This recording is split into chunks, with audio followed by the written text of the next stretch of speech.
ታሪኽና ተጀመረውን ኣዝዩ ምልኩዕ ዝኾነ ገዛ እንዳርአየና እዩ። ኣብቲ ገዛ ውሽጢ ዘለዉ ኩሎም ንብረታት እውን ዝተሰባበሩ እዮም። እዚ ገዛ እውን ዝኾነ ባእሲ ከም ዘሎ ኢና ንግንዘብ።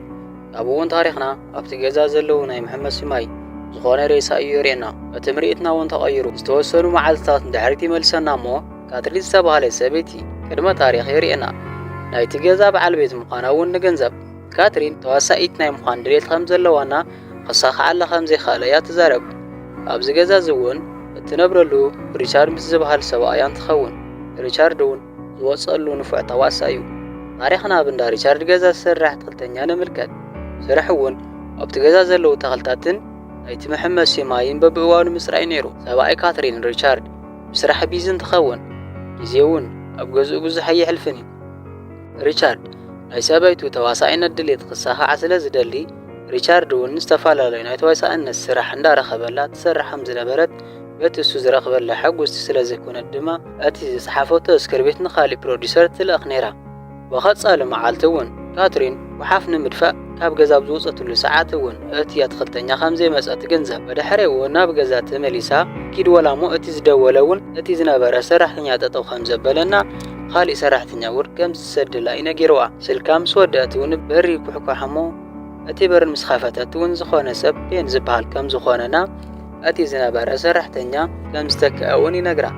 ንሎሚ ናብዚ ገዛ ዝመፃኹሉ ምክንያት እውን እቲ ዝስራሕ ንምርኣዩ ነይሩ። እቲ ዝስራሕ እውን ትነግሮ ናብ ገዛ ትምለስ እቲ በሪ ትኸፍቶ ትብል እሞ እቲ በሪ እውን ምኽፋት ይኣቢ።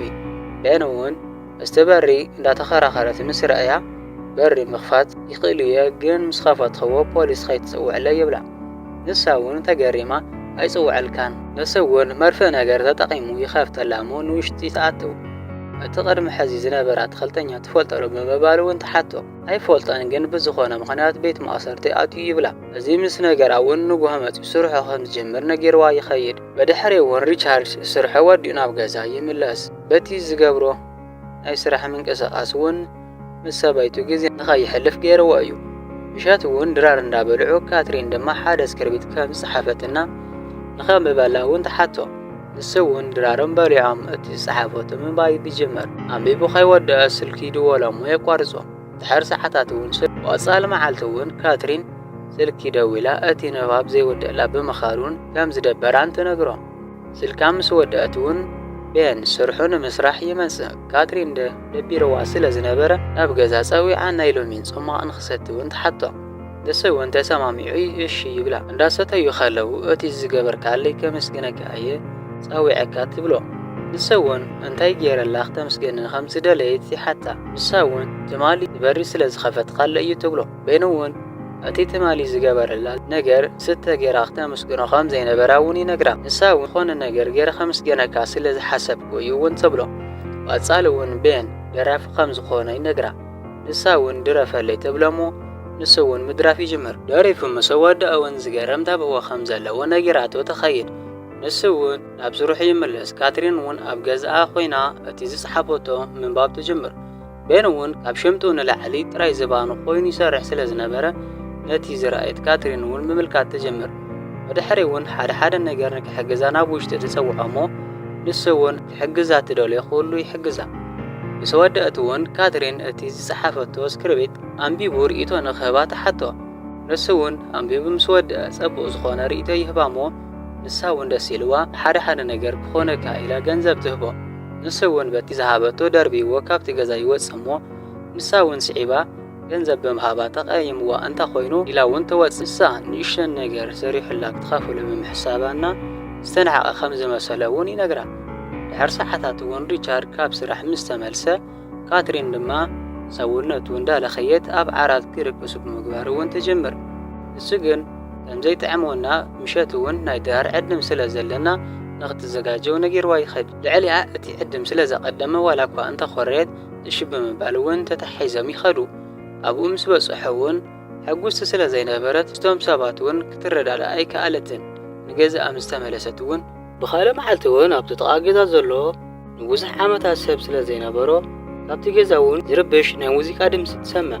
በቲ መስኮት እውን ፀዊዓ ንኸዓፅወላ እንትፍትን ይሰምዕ ሰብ ግን ኣይረኽበትን። ከምኡ እንዳገበረት እንዳሃለወት ቤን እውን ይመፅእ እሞ ንሱ እቲ ድምፂ ይርብሾ ስለ ዝነበረ ቤን እውን በቲ መስኮት ይጽዋል ወት ዝበሃል ሰብ እውን በቲ መስኮት ይወጽእ እቲ ሙዚቃ እውን ይርብሾም ከም ዘሎ ይነግሮ ቤን እውን ንካትሪን ወት ጽቦ ነገር ገይሩሉ ከም ዝተፋለጡ ይነግራ ካትሪን እውን ወረቤታ ስለ ዝኾነ ክትፋለጡ ስለ ትደሊ ኸድኻ ጸዋዕየ ትብሎ ቤን እውን ንወት ሒዝዎ መጽኡ ይፋለጡ ካትሪን እውን መዓዝ ናብ ዝገዛ ከም ዝመጸ እውን ተሓቶ ንሱ እውን ገና ትማሊ የመጽእ ብምባል እውን ይምልሰላ ንሳ እውን ዝብላዕ ንምስራሕ እንዳክሽና እንተኣትው ቤን እውን ስዒቡ ናብቲ ዘላተ ኣቱ ብዛዕባ ሰብኣያ እናታ ናይ ሓዳርም ጉዳይ ምሕታት ይጀምር እቲ ዝሓተታ እውን ጌጋ ብምዃኑ ንሰብኣያ እውን ብጣዕሚ ከም ትፈትዎ ትነግሮ ቤን እውን ሕጡኡ ብምቕጻል ሰብኣይኺ ሕጉሰኪ ዶ ብምባል ይሓታ ካትሪን እውን ስለ ሰብኣያ ሕማቕ ነገር ተዘክራ ብምዃኑ ስለ ዝሓሰበት ምንም ነገር የመለሰትሉ ትተርፍ